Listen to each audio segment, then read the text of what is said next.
주님은 이 시간도 우리에게 말씀하십니다. 너희가 믿음 생활 잘 하려면 내가 누구인 줄 잘 알고 믿음 생활 해라. 이 말씀이 우리가 일반적으로 아주 일반적으로 또 일반적인 말씀 같지만 절대 그렇지 않습니다. 그럼 예수님이 왜 이런 말씀을 하셨는가를 우리가 알아야 됩니다. 우리 한번 깊이 생각해 보세요. 믿음 생활을 해요. 좀 믿음 생활을 한다는 것은 주님을 믿는 거거든요. 그럼 내가 예수님을 믿는단 말이에요. 그러면 그분이 어떤 분인가를 잘 알아야죠. 어떤 좀 세상 비율 좀 어떤 생각이 나서 일을 하는데 말을 하는데, 자, 남자나 여자나 시집 가야 되고 장가 가야 돼요. 예? 그러면 중요한 것이 뭐예요? 누구를 알아야 돼요? 상대방을 알아야죠. 정말 진실한 사람인가? 과연 내가 저 사람한테 시집을 가면 나를 진심으로 사랑해 줄 것인가? 나의 일생을 정말 행복하게 책임져 줄 사람인가? 혹시 사기꾼 아닌가? 혹시 거짓말쟁이 아닌가? 이걸 모르고 시집 갔다 또 장가 갔다 불행하죠. 그러니까 행복과 불행의 첫걸음은 뭐죠? 바로 알지 못했다 이 뜻이에요. 그러니 이거는 육적인 것이지만 영적인 면으로 믿음 생활을 하면서 우리 주님을 바로 알지 못하고 믿음 생활을 한다. 참 불행한 일이죠. 자, 이 말씀의 내용은 주님이 이 땅에서 사역하시는데 수많은 사람들이 주님을 따라요. 그러니까 어느 날 아마 주님이 이렇게 생각하신 것 같아요. 저렇게 많은 무리들이 밤이나 낮이나 나를 따라오는데 도대체 저 사람들이 나를 누군 줄 알고 따라오나, 아마 궁금하게 생각하셨던 것 같아요. 물론 그 안에 우리 주님은 주님을 따랐던 많은 무리들에게 나는 하나님의 아들로 이 땅에 온 목적은 이러이러한 목적을 가지고 난 이 땅에 왔다라고 그 많은 따르는 무리들에게 설교를 하셨을 거예요. 근데 나는 이 말씀을 보면서 전에도 한번 설교를 했지만 주님이 굳이 주님을 따랐던 무리들을 불러놓으시고 왜 이렇게 질문을 하셨을까? 그럼 생각을 지게 그 예수님이 따랐던 그들을 볼 적에는 뭔가 좀 속이 안 차는 점이 보인 거예요. 그래도 주님이 제자들 비롯해 많은 무리들을 불러놓고요, 이게 묻습니다. 너희들이 3년 동안을 나를 지금 따라오고 있는데 도대체 나를 누군 줄 알고 지금 따라오냐? 그랬더니 첫 번째 이야기하는 무리가 뭐라고 이야기하냐 그러면 세례 요한 아닙니까? 참 기가 막힌 노릇이죠, 세상에. 예수님은 내 설교를 들었어요, 이들이. 난 어떤 사람이며 왜 이 땅에 왔는가를 그들에게 우리 주님이 말씀하신 거예요. 근데 말씀을 듣고 설교를 들었는데도 주님을 바로 알지 못하는 거예요. 대답하는 거 보세요. 3년을 따르면서도 누군 줄 알고 따랐어요? 세례 요한 줄 알고 따랐어요. 그 두 번째 우리 주님이 묻습니다. 그럼 너는 나를 누군 줄 알고 따라오냐? 그랬더니 에레미야 아닙니까? 엘리야 아닙니까? 자, 이렇게 대답을 해요. 그러니까 예수님 입장에서는 얼마나 참 기가 막힌 일이에요. 그럼 너는 나를 누구라고 하는 알고 따르냐? 그러니까 에레미야 아닙니까? 참 기가 막히네. 그럼 너는 나를 누군 줄 알고 지금까지 쫓아왔지? 그 선지자 중에 한 사람 아닙니까? 여러분, 이 말씀을 다시 이야기지만 일반적으로 예사로운 질문과 대답으로 생각해서는 안 됩니다. 자, 우리 한국교회 현실을 봅시다. 지금 많은 사람들이 믿음 생활을 합니다. 정말 과연 주님을 바로 알고 믿음 생활하는 성도가 몇 명이나 되며 주님이 기뻐하시는 것이 무엇인가, 주님이 싫어하시는 것이 무엇인가를 알고 믿음 생활하는 성도가 우리 한국교회에 몇 명이나 되겠어요? 자, 우리가 지금 이렇게 대답한 이런 사람들을 우리가 생각을 지게 참 웃긴다. 세상에 이럴 수가 있나?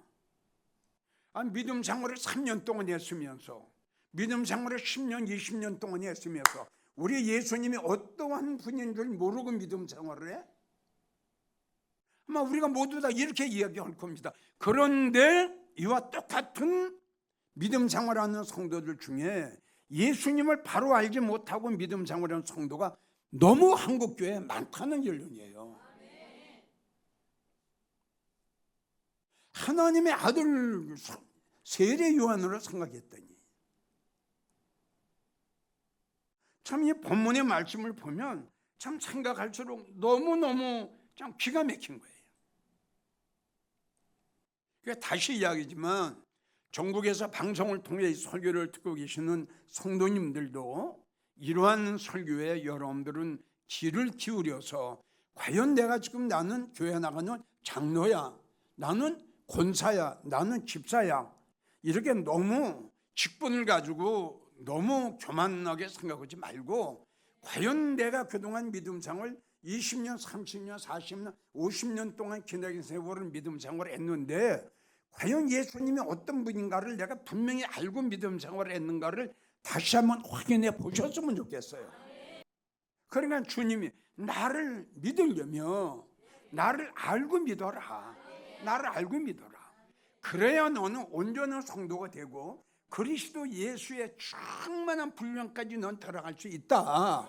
그러니까 지금 다시 말하지만 믿음 생활은 하되 주님을 바로 알지 못하고 믿음 생활을 한다면 온전한 성도가 될 수는 없고요. 그 대신에 그리스도 예수의 충만한 분량에 이르는 성도가 될 수가 없다는 거예요. 그럼 이렇게 믿음 생활을 해가지고 어떻게 주님을 영접할 수 있으며 어떻게 알고 성도가 될 수 있느냐 이거죠. 참 이런 것부터 믿음 생활하는 성도들에게 이게 기초인데 첫 번째 알아야 될 것이 이런 것들이에요. 예수님은 이러한 분이었고 주님이 기뻐하시는 것 이거였고 주님이 싫어하시는 것은 이거였다. 이게 기초 아닙니까? 이 기초를 모르고 지금 믿음 생활을 하는 거예요. 자, 그 다음에 봅시다. 제자들 중에도 대표로 대답을 한 제자가 베드로입니다. 베드로는 주님을 정확하게 알았어요. 주는 그리스도시요 하나님의 아들이심을. 그 다음에 이어지는 말씀이 주님이 뭐라고 말씀하셨느냐? 시몬 베드로야, 너 복받았다, 이렇게 나와요. 그럼 이 말씀을 그냥 우리가 흘려보내지 말고요, 바로 알고 믿음 생활하는 것이 얼마나 복 중에 복이냐 이걸 알아야 돼요. 하나님이 이에게 천국 열쇠를 주세요. 그러니까 여러분 오세요. 바로 알고 믿음 생활하는 것이 성도 입장에서는 얼마나 축복입니까? 여러분들 이걸 깊이 생각해 보셔야 돼요. 믿음 생활하면서 주님이 알라 하는 것이 몇 가지가 있는데 그건 우리가 알아야 됩니다. 근데 믿음 생활하면서 아무것도 아는 게 없어요. 그리고 장로, 권사, 집사가 된 거예요. 이래가지고 그들이 믿음 생활을 바로 하겠어요? 제일 첫째, 예수님이 이 땅에 오신 그 목적은 제일 첫째가 우리 영혼 구원입니다. 전에도 내가 이 설교를 했는데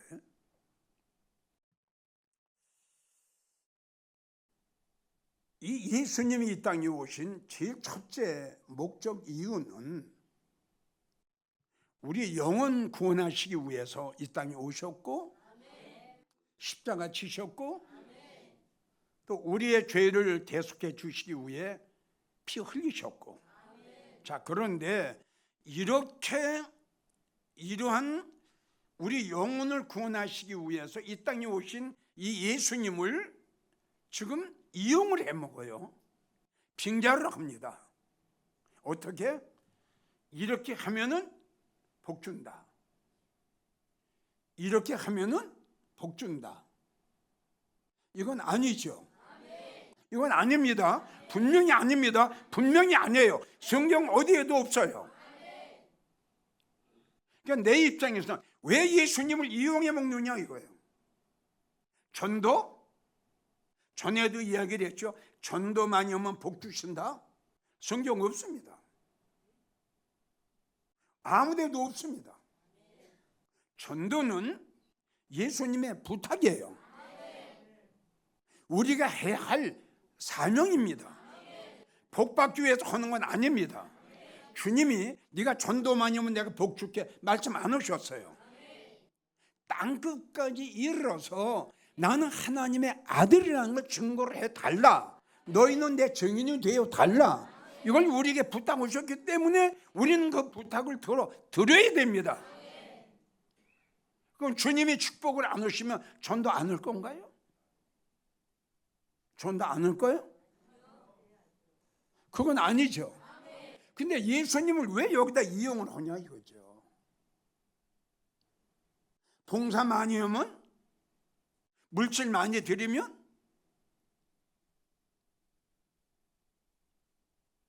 자, 우리는 그 신문에 난 내용을 알죠. 왜 교회를 나갑니까? 가정의 행복이에요. 몇 프로라고요? 93%입니다. 이게 내 말이 아니라 언론에 보도가 됐으니 어떡합니까? 보세요. 왜 이분들이 교회 나가는 목적과 교회 나가는 이유가 가정의 행복 때문에 나가죠? 그렇죠. 주님을 바로 알지 못했던 거예요. 그래서 예레미야 50장 6절을 보면요, 주님이 하나님 이런 말씀하셨어요. 내가 세운 목자가 내 백성을 곁길로 끌고 가요. 이거는 아니에요. 아멘?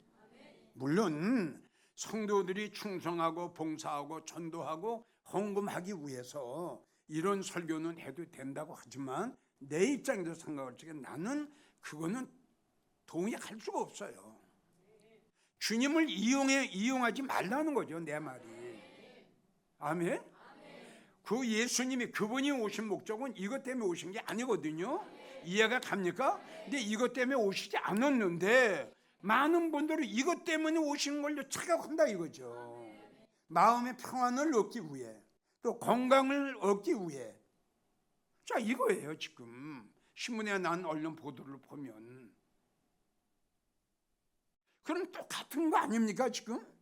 3년 동안을 주님을 따랐던 무리들이 주님을 바로 알지 못하고 따랐던 것처럼 가정의 행복 때문에, 마음의 평안을 누리기 위해, 병 고침 받기 위해, 복받기 위해 이런 무리하고 똑같은 거 아니에요?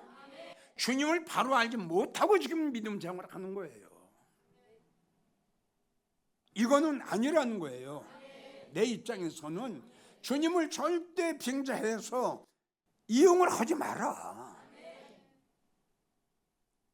주님은 분명히 말씀하셔. 내가 이 땅에 온 목적은 아버지의 뜻을 이루어드리기 위해서 이 땅에 온. 아버지의 뜻이 뭡니까? 온 인류를 구원하는 게 하나님의 뜻입니다. 이게. 왜 이렇게 복음의 변질이 돼가는지 너무 안타까운 일이에요. 또 다시 이야기드리면 구원은 하나님하고 나하고 1대1입니다. 그렇죠? 다니엘의 아들이 거기 있을지라도, 노아의 아들이 거기 있을지라도, 욥의 아들이 거기 있을지라도 상관없어요. 자기 믿음으로 자기가 구원받는 건데, 맞죠? 자, 이렇게 모르고 믿음 생활을 하니 이게 누구 탓이에요? 목사 탓이에요. 그래서 다시 여러분들에게 이야기를 해요. 성도들에게 가장 중요한 것이 뭐라고요? 목자 잘 만나야죠. 목자. 예? 요한복음 10장 12절로 목자, 싹군 목자 아니다 그랬어요. 양도 아니다. 그러면 어떡할 거예요? 마태복음 5장과 7장 소경이 소경을 인도하면 둘 다 죽으니 어떡합니까? 그랬어요 이걸. 둘 다 죽어요. 인도자도 목자도 따랐던 거 성도도 다 죽어요. 그러니까 갈라디아 1장 6절인가 7절로 보면 복음이 변질이 되어버리는 거예요. 이해가 가요? 원 복음은 그게 아니란 말이에요. 원 복음은 그게 아닌데 이 복음이 메시지가 설교가 말씀에 곁나간 거예요. 그러니까 곁길로 간 거예요 이게. 그러니까 성도들은 그걸 따라가는 거예요 그렇게. 그러니까 따라가던 것에 이렇게 되는 거죠. 그럼 그 성도들 어떻게 되겠어요 말로가. 성도들이 좀 말씀의 분별을 좀 할 줄 알아야 될 텐데. 그러나 감난산에서 예수님이 제일 첫째 말씀하신 게 그거예요. 사람의 미혹을 조심해라. 감난산에서 말씀하신 이 사람이 누군가 찾아봤더니 목자 아닙니까? 목자가 성도를 속이고 미혹하잖아요. 따라가던 것에 속았다. 너희를 인도하는 자가 너희를 속일 것이다. 참 가슴 아픈 일이에요. 사도행전 16장 30절을 보면 주 예수를 믿으라. 주님을 믿어야 돼요. 그래야 하면 너와 내 집에 구원을 얻으리라. 복받기 위해서 믿는 거 아니에요? 구원받기 위해서 믿는 거지. 아멘이에요? 부자 되기 위해서 예수 믿는 성도들 정신 차려야 돼요. 이거 아닙니다. 이거 아니에요. 복을 받으려면 말씀의 복, 영적인 복, 신령한 복이에요. 우리 주님 말씀하신 게 에베소 1장 3절의 말씀. 돈복 아닙니다. 분명히 알고 믿음 생활을 하세요. 다시요. 돈복 아닙니다. 전도는 사명입니다. 사명. 해야 됩니다. 주님의 부탁입니다. 축복하고는 상관이 없어요. 이건 이 모든 것들 전도하는 것, 봉사하는 것, 충성하는 것, 헌금 드리는 것, 예배 드리는 것 모든 것 딱 하나 하나님 은혜를 보답하기 위한 것이라 해야 돼요. 이렇게만 복 주시겠지 그건 아니다 이겁니다. 내 말이. 복을 받되 우리는 신령한 복 받기를 원해야 돼. 우리는.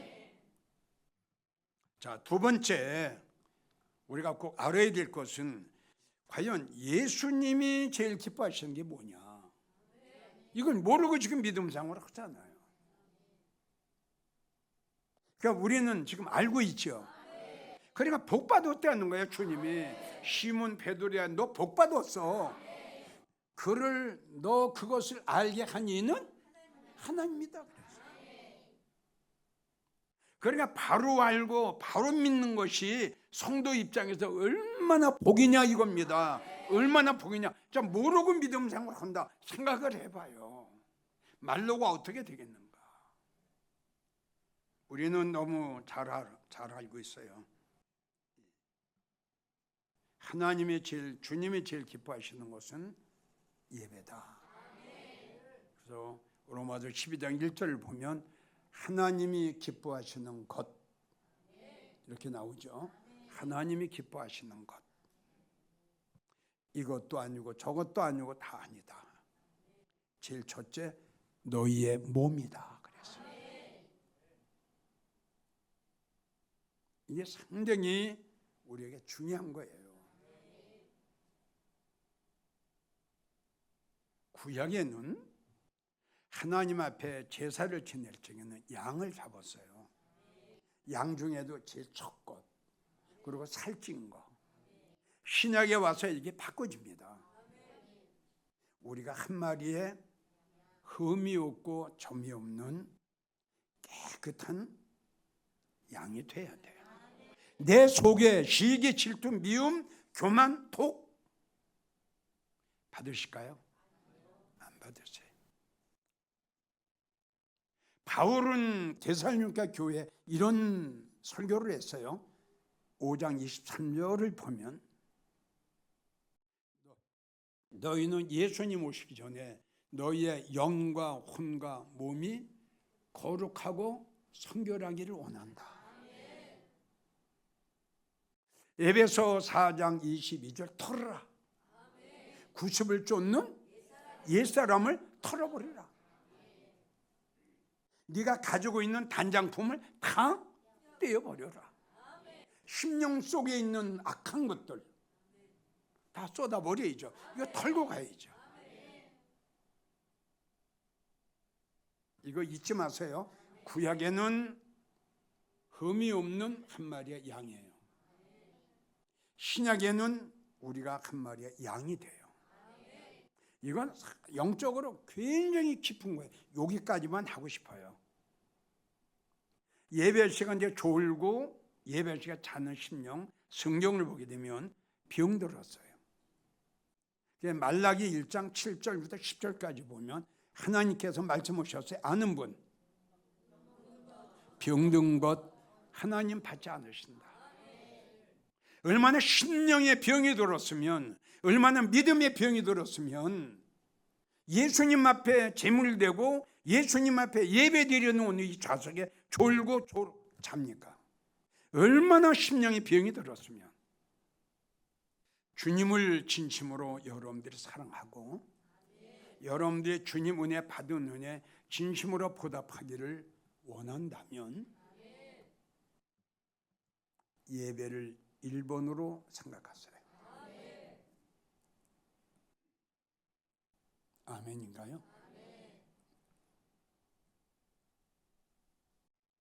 요새 신문에 보도되는 내용을 보게 되면 중국에서 기독교인들의 핍박이 아주 심해졌답니다. 잠깐 언론에 보도된 내용을 보면 예배를 드리다가 추방을 당한 사람인데 빠져나와서 예배를 드리다가 잡혔어요. 그 가족 자체가 지금 감옥에 가서 있어요. 예배 한 번 드리다가 잡혔어요. 얼마나 감옥에 있다 나올지 모르지요. 우리 생각해 봅시다. 그들이 예배 드리다가 잡히면 감옥에 갈 줄 알았겠죠. 알았겠죠? 그러면 왜 예배를 드렸죠? 하나님이 기뻐하시는 건 예배이면서 비록 내가 예배 드리다가 감옥에 간다 할지라도 하나님이 기뻐하시는 건 예배이기 때문에 그 내용을 잠깐 보게 되면 중국에서 이제 추방당해 나갈 거니까 마지막 예배였어요. 그게 우리가 육적으로 생각할 적엔 참 안 됐다, 불행하다 생각하겠지만 주님 앞에 예배 드리다가 감옥에 갔다. 본인에게는 이게 복이죠. 여러분, 예배는 하나님이 찾으시죠. 어떻게 드리라고? 어떻게 드리라고? 자, 결론. 우리는 복 받았습니다. 왜? 그렇죠. 주님이 어떤 분이라는 것을 우리는 알았어요. 왜 우린 복 받았어요? 주님이 기뻐하시는 것이 뭐라는 것을 우리는 알았어요. 다시 강조합니다. 아무리 힘들고 어려운 가운데서도 여러분들 예배는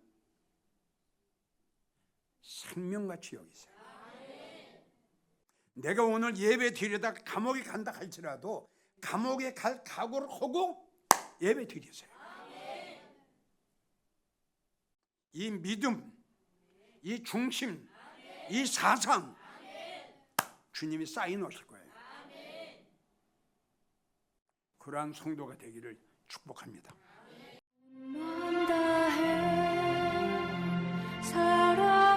사랑합니다. 온 맘 다해 주 알기 원하네. 내 모든 삶 당신 것이